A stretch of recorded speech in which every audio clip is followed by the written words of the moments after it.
তো ক্যামেরা বন্ধ হইলে ইন্ডিয়ার হিন্দুত্ববাদের দালালরা কিভাবে দেখবে? আমার ওয়াজ তো খালি আপনারা দেখবার লাগি, শুনবার লাগি না। আমার এই আওয়াজ যেন মুদির কান পর্যন্ত পৌঁছায়, আমরা তো সেই জন্য কথা বলি।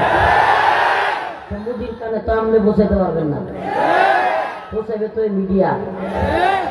আমি যে এখন বলবো যে আমার ভাই শামসুল ইসলাম আলিফ, সাইফুল ইসলাম আলিফকে যেগুলো কুপাইছে, এগুলো আমার মন চায় আমি ওগুলো ধরে ধরে কুপাই, এই কথা তো আপনি বাড়াইতে পারবেন না।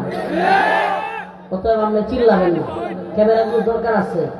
আপনি দেখতে না পারলে শুনেন, দেখতে পারতেছেন না, যেগুলো চিল্লাইতেছে তাদেরও আমি দেখতেছি, তারাও আমার দেখতেছে। খুদাই মাপ করি করে খাওয়া বাধ্য আসতে সব খালি আমি লিখে থাকো। যাই হোক, আল্লাহ বুঝার তৌফিক দান করুন। আজের চিল্লাবেন না।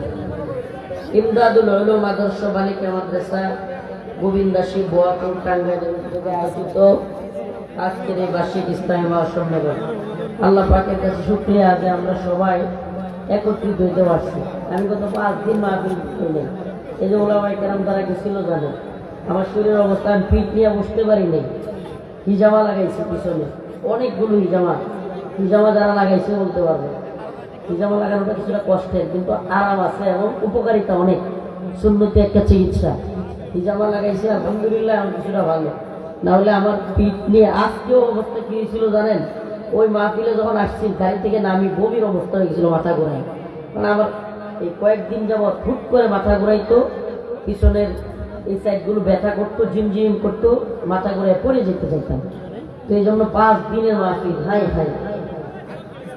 কিছু প্রোগ্রাম এমন বাতিল করা হয়েছে যেগুলো কান্না করছে। আর যে হুজুর হাজার হাজার মানুষ সিরাজগঞ্জে মাহফিলের আগের দিন হুজুর হাজার হাজার মানুষ বসে, এত বড় বড় প্রোগ্রাম, শেষে গিয়ে হেলিকপ্টার, হুজুর হেলিকপ্টার নিয়ে হুজুর আমারে একটু আমাদের যেতে হবে, তবু যেতে পারিনি।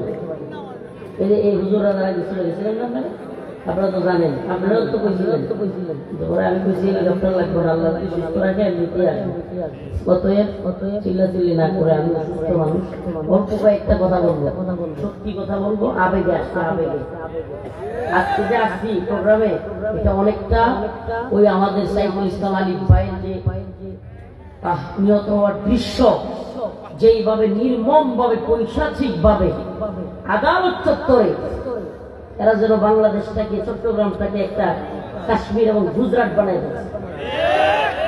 কি ভয়ঙ্কর পরিস্থিতি বাংলাদেশে। একজন রাষ্ট্রীয় উকিল